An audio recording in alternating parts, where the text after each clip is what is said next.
bienvenida a Laberinto Político, un podcast de análisis de coyuntura de Guatemala y la región. Mi nombre es Linda García y esta vez es mi turno de conducir el programa. Me acompañan Gary Estrada y Juan Pablo Muñoz.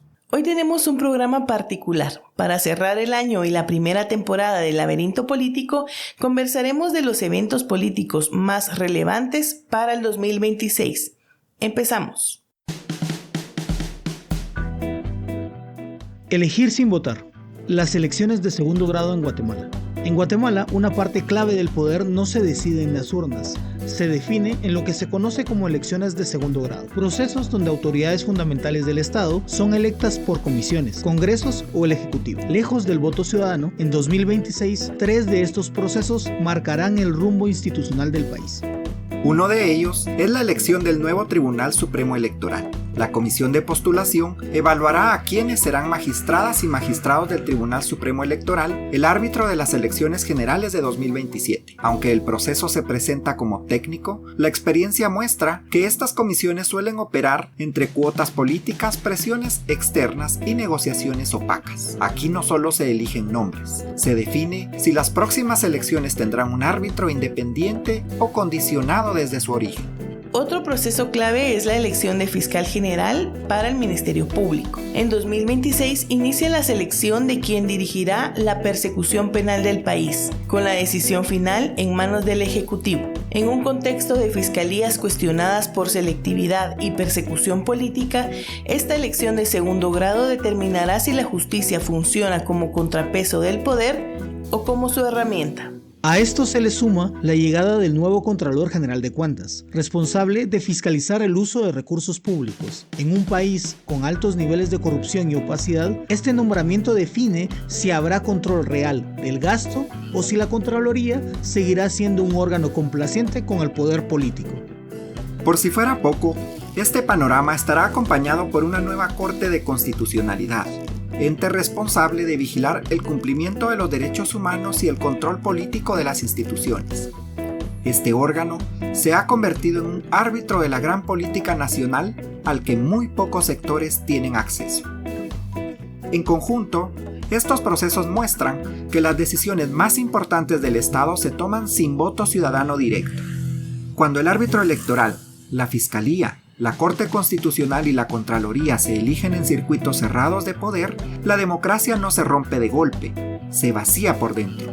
Y la pregunta no es si votamos, sino quién decide realmente por quién votamos y quién nunca rinde cuentas. La USAC bajo tensión, rectoría, autonomía y legitimidad. En 2026 podría concretarse la toma de posesión de un nuevo rector o rectora de la Universidad de San Carlos de Guatemala, en un contexto marcado por denuncias de fraude, judicialización y disputas por la autonomía universitaria, en el que Mazariegos no quiere soltar el poder. La USAC, históricamente un actor crítico del poder, enfrenta una de sus crisis institucionales más profundas. Lo que está en juego no es solo quién dirige la universidad, sino si la educación pública seguirá siendo un espacio autónomo o terminará subordinada a intereses políticos. Protestar como delito, la criminalización de líderes sociales en Guatemala. Nombres como Luis Pacheco, Héctor Chaclán y otras personas defensoras de derechos colectivos se han convertido en ejemplos visibles de un patrón más amplio, la criminalización de la protesta social y la organización comunitaria. Bajo acusaciones penales cuestionadas, procesos judiciales prolongados y medidas desproporcionadas, el sistema de justicia ha sido utilizado para castigar la disidencia, debilitar liderazgos territoriales y enviar un mensaje de miedo a quienes se organizan. Cuando protestar se vuelve delito y defender derechos se paga con cárcel o persecución, la pregunta de fondo es si Guatemala está aplicando justicia o administrando castigos políticos desde los tribunales. Memoria en retroceso. La justicia transicional bajo asedio en Guatemala. A más de 2 décadas de la firma de la paz, la justicia transicional en Guatemala atraviesa uno de sus momentos más frágiles. Casos emblemáticos por genocidio, desaparición forzada y crímenes de lesa humanidad han sido retrasados, anulados o cerrados, mientras jueces, fiscales y querellantes que impulsaron estos procesos se enfrentan exilio, persecución o criminalización. Lejos de consolidarse, el sistema parece moverse hacia el olvido institucional. Cuando el Estado renuncia a investigar su pasado violento, no solo se le falla a las víctimas, también se normaliza la impunidad como regla para el presente y para el futuro. Movilidad prometida, realidad detenida. En 2026, el transporte público en Guatemala sigue atrapado entre anuncios y retrasos. Proyectos como el aerómetro, que podría iniciar operaciones hasta finales del 2026 o después, y el Metroriel, aún en fase de estudios, contrastan con la experiencia diaria de millones de personas que dependen de un sistema inseguro, fragmentado y costoso. Aunque se habla de ampliaciones del Transmetro y de modelos más sostenibles, la falta de una política metropolitana integral mantiene la movilidad en un problema estructural no resuelto. Mientras el transporte se planifique como promesa futura y no como una urgencia presente, moverse en la ciudad seguirá siendo un desgaste cotidiano y no un derecho garantizado. El gasto público mexicano. El presupuesto de egresos de 2026 de la Federación Mexicana entra en vigor con recortes a organismos autónomos, redefiniendo el equilibrio entre control institucional y poder ejecutivo. El caso mexicano es relevante porque cuando se debilitan los órganos de control, la pregunta es inevitable: ¿quién vigila realmente el uso del dinero público en los países latinoamericanos? Costa Rica vota. Democracia estable, malestar creciente. El 1 de febrero del 2026, Costa Rica celebrará elecciones generales para elegir presidente y asamblea legislativa. Aunque el país mantiene una sólida tradición democrática, el proceso se desarrolla en medio de descontento social, fragmentación política y desafíos fiscales que tensionan su modelo histórico de bienestar. Las urnas decidirán no solo un gobierno, sino si la democracia costarricense logra renovarse o queda atrapada en la desconexión con su ciudadanía. Cambio de mando en Honduras, transición con sombras. En enero del 2026 tomará posesión el nuevo presidente de Honduras, tras las elecciones celebradas en noviembre de 2025.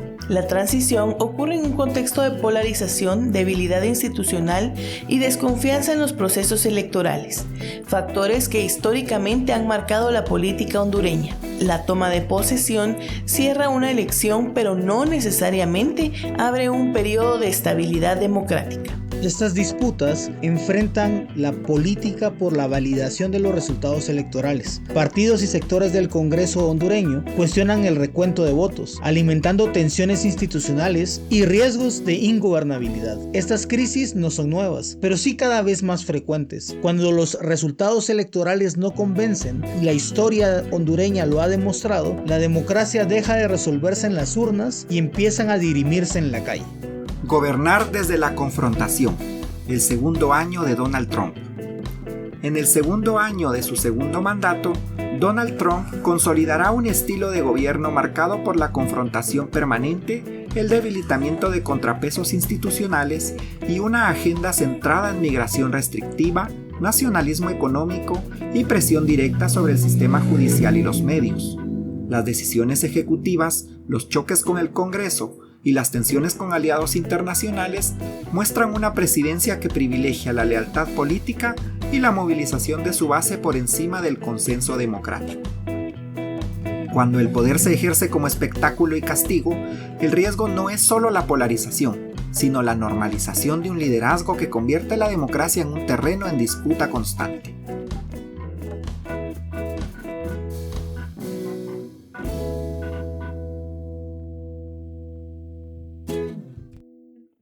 Estamos ya en la segunda parte de este podcast, donde en este programa en particular analizaremos el panorama político 2026. Queremos hablar de todo, pero propongo que empecemos por el Ejecutivo y el panorama económico. Vamos a recordar que este año hubo diferentes cambios en el gabinete de ministros y de viceministros, por mencionar algunos. En el Ministerio de Gobernación, que posiblemente fue el más sonado, salió Francisco Jiménez después del escándalo de los reos y muchas otras cosas más que podríamos mencionar, y fue nombrado Marco Antonio Villeda Sandoval como el nuevo ministro de Gobernación. En el Ministerio de Comunicaciones también hubo cambios, en donde fue nombrado en el 2025 Miguel Ángel Díaz Bobadilla y también después fue cambiado por Norma Lisset Sea Osorio, por mencionar algunos, y porque en el listado de viceministros la lista es muchísimo más larga. Empecemos conversando sobre esto y a lo mejor más adelante sobre los cambios en el salario mínimo, que es algo que también sucede a fin de año. Bueno, yo considero que hay varios elementos importantes. Tal vez el hecho de que tuvimos un año convulso y que es el segundo año de gobierno de Bernardo Arévalo, en un marco donde las tensiones originarias que dieron lugar al mandato de Arévalo siguen presentes. Es decir, el Ministerio Público sigue siendo un actor corrupto de persecución selectiva y no de una lógica de estabilidad y búsqueda de justicia. Pero además de ello, lo que menciona Linda es sumamente importante. Los cambios de gobierno persisten. Y bueno, no vayamos a ser irracionales. Es normal que existan cambios de gobierno durante el primer periodo o segundo año de mandato de los gobiernos. Sin embargo, los cambios han sido muy abruptos y convulsos. Es decir, el Ministerio de Comunicaciones originalmente tenía una arquitecta que estaba más vinculada a procesos de licitación privada. Después se tuvo a un gran técnico académico dentro de la burocracia internacional y se optó después para este año con un militar, ¿verdad? Un militar del Cuerpo de Ingenieros del Ejército que en teoría trataba de buscar el rescate de esa institución, y ahora tenemos a una arquitecta dentro de la burocracia propia del Ministerio de Comunicaciones. Entonces estos cambios son fuertes, importantes y significativos, especialmente porque ahora hay una proyección de un plan de movilidad nacional que el gobierno de Corea y las alianzas público-privadas están presionando. Creo que es algo importante a que empecemos a considerar hacia dónde van a llevar estos cambios. Bien, yo quisiera hacer 3 comentarios sobre el tema. El primero es visualizar, ¿verdad?, que alrededor del Ejecutivo hay sectores de interés, ¿verdad? Hay grupos con los cuales el Ejecutivo platica. Evidentemente está la comunidad internacional, que ha sido su apoyo y su bastión en muchos de los momentos de crisis durante los últimos 2 años. Esto le impone pues algunas necesidades y obligaciones que no necesariamente empatan con los intereses nacionales, probablemente, como en las cuestiones de migración. Pero bueno, está esa parte. Hay que decir otra cuestión también. Al CACIF no le ha ido mal con este gobierno, ¿verdad? El crecimiento económico ha sido positivo para el gran empresariado. Entonces, realmente debería de estarse sintiendo cómoda con la política económica del actual presidente y su gabinete. Y está también toda la cuestión, toda la parte del partido que lo impulsa, toda su base con la cual él se ha rodeado, no necesariamente tal vez la que participó en la construcción del partido, pero sí en la construcción de su gobierno y gabinete. Muchos de ellos posiblemente conservadores, pero eso sí, claramente de una tendencia democrática, progresista, ¿verdad? Socialdemócrata, no popular, como a veces solemos confundirlo también, ¿verdad? Entonces, todos esos intereses que están alrededor del presidente y con los cuales él tiene que compaginar y tendrá que actuar el próximo año en elecciones de segundo grado, sobre todo porque a él le corresponden 2 decisiones muy importantes, que es un magistrado titular y suplente para CC y fiscal general, nada más y nada menos que esto. Y por último, recordar también que hay un plan para debilitar al presidente. Esto hay que tenerlo muy claro. Hay sectores que están constantemente confabulando porque al presidente le salgan mal las cosas. Esto en temas de seguridad, en temas económicos. O sea, hay un bloqueo económico que podríamos esperar, sobre todo cuando a él le corresponde elegir estas piezas tan importantes de la institucionalidad. Entonces creo que ese será otro tema que tendremos que ponerle mucha atención. Y lo tercero es recordar que al presidente Arévalo le está correspondiendo lo que le correspondería a cualquier gobierno socialdemócrata, progresista, que es enfrentarse a un gobierno que está, a un Estado, que está estructuralmente corrompido. Todas y todos sabemos cómo cuadros medios en las instituciones todavía pertenecen al partido Vamos, ¿verdad? Incluso al FCN Nación. Es la gente que gobierna las partes administrativas, la parte de contratos, la parte de asesorías jurídicas, y esto le hace que tenga que lidiar pues con intereses clientelares adentro del Estado, y creo que en gran medida también califica un poco cuál va a ser el rendimiento y el resultado de las instituciones públicas, no solo desde la cabeza, sino desde los cuadros medios. Juan Pablo, ya ya se adelantó porque todo está relacionado a las elecciones de segundo grado. Ya conversamos en eso en las notas anteriores, pero creo que el año empieza y los ojos deben estar puestos justamente en estas elecciones que, como hemos estado diciendo, a veces no son tan sencillas de comprender y son mucho menos populares que las elecciones generales, pero que tienen una importancia igual, podemos decir. Hay diferentes y cada una de ellas es clave dependiendo para qué área. El TSE, que va a decidir y a regular las elecciones generales en el 2027, que ya toca votar, y que sabemos el papel clave que ha sido la Contraloría General de Cuentas, ni hablar en temas de transparencia, y que además ya veíamos estas últimas semanas algunos hallazgos como la contratación de un hijo de Jimmy Morales. Pues todo eso también está relacionado con estas elecciones de segundo grado. Se me queda la Corte de Constitucionalidad, también fundamental, absoluta, como hemos visto, que incluso le gusta extralimitarse a sus funciones. Juega un papel muy importante, y ni hablar de el MP, que es lo que hemos estado esperando, ya que no hubo otra vía, lo cual también deja un poquito de desesperanza, ¿verdad? No hubo otra vía más que esperar a este cambio, y ahora nos toca estar atentos de estas comisiones de postulación.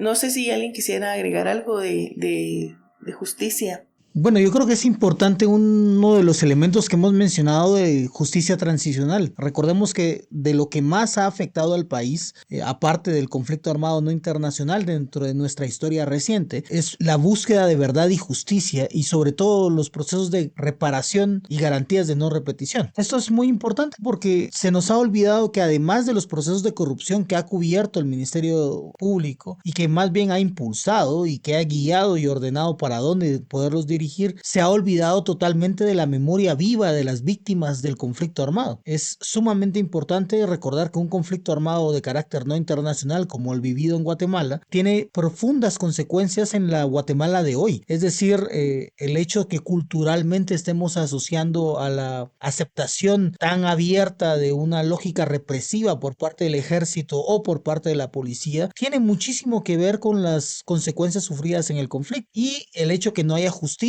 que no haya reparación, solo trasciende los procesos de impunidad y alarga esta eterna letanía guatemalteca de poder aspirar a una sociedad más justa e igualitaria. Sí, solo reforzar una idea que ya mencionaba Linda.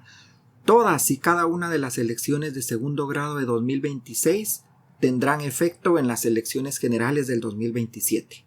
¿Verdad? Ya no digamos el Tribunal Supremo Electoral, que organiza y valida las elecciones del 27, pero también las del 31, como ya lo hemos dicho acá en Laberinto Político. La Corte de Constitucionalidad, que va a ser la que resolverá en última instancia todos los conflictos relacionados con las inscripciones de candidatas y candidatos, de partidos, de instrumentos políticos, incluso los resultados y la validez de las elecciones, desde una municipalidad hasta cada curul, hasta el binomio presidencial. Posteriormente, el Ministerio Público, que estará criminalizando e incidiendo de forma arbitraria, nefasta, a través de persecución política en cada una de estas etapas. Y la Contraloría General de Cuentas, que al final de cuentas se puede convertir en una llave para entrar o no por el famoso tema del finiquito. Entonces, la invitación a ver el 2026 en clave de 2027. Por supuesto, tampoco podemos dejar hablar de la USAC, que sabemos que está estancada, sin convocar a elecciones, y se prevé, ¿verdad?, que deberá haber organización política estudiantil, porque el usurpador no quiere salir de ahí, ¿verdad? O no parece salir de ahí, menos en un año en donde tiene una voz en diferentes espacios para elecciones de segundo grado. Entonces, también atentas a la USAC en el 2026. Y bueno, como panoramas generales, también lo mencioné al inicio, pero quisiera recordar que ahora a fin de año se establece la Comisión Nacional, está establecida la Comisión Nacional del Salario, que está conformada por el gobierno, por empleadores, es decir, el sector privado y trabajadores, y que de no haber un consenso, pues es el presidente quien determina los salarios mínimos. El año pasado hubo un cambio importante, pero todavía insuficiente para los trabajadores y las trabajadoras en cuanto a salarios, que también tuvo una repercusión, que por supuesto el sector privado salió con que siempre, que no estaba de acuerdo. Este año vamos a darle seguimiento también a ver cuál será la decisión.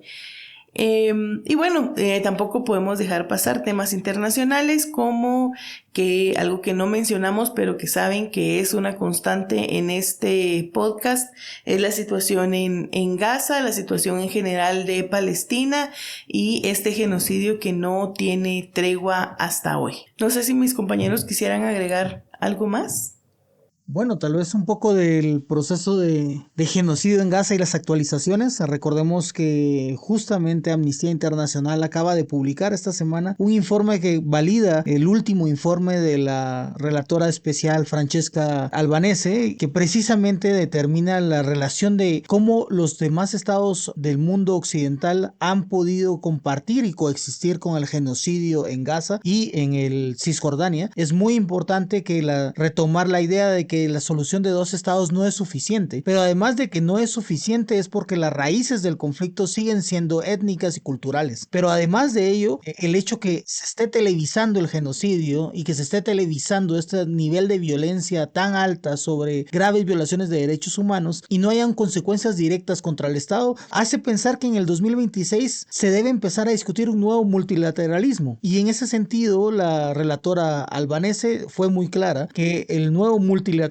tiene que estar en sintonía con la postura que Sudáfrica, México, Brasil, Colombia, Chile han tomado en respecto a una rendición de cuentas por parte del Estado de Israel y su Comisión de Altos Crímenes de Guerra.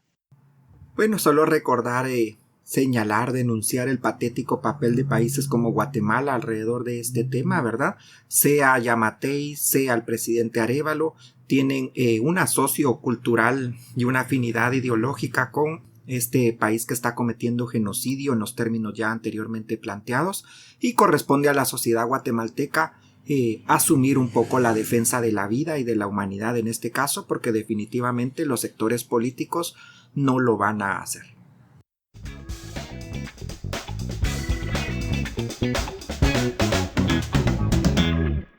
Muy bien, con este episodio cerramos nuestro último programa del año.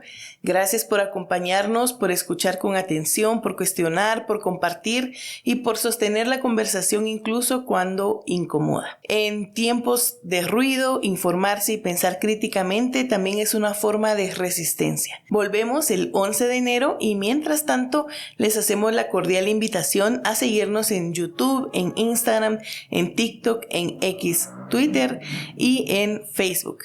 Pueden activar la campanita y los recordatorios en YouTube, Spotify o Apple Podcast para no perderse nuestro regreso y nuestros próximos contenidos y análisis.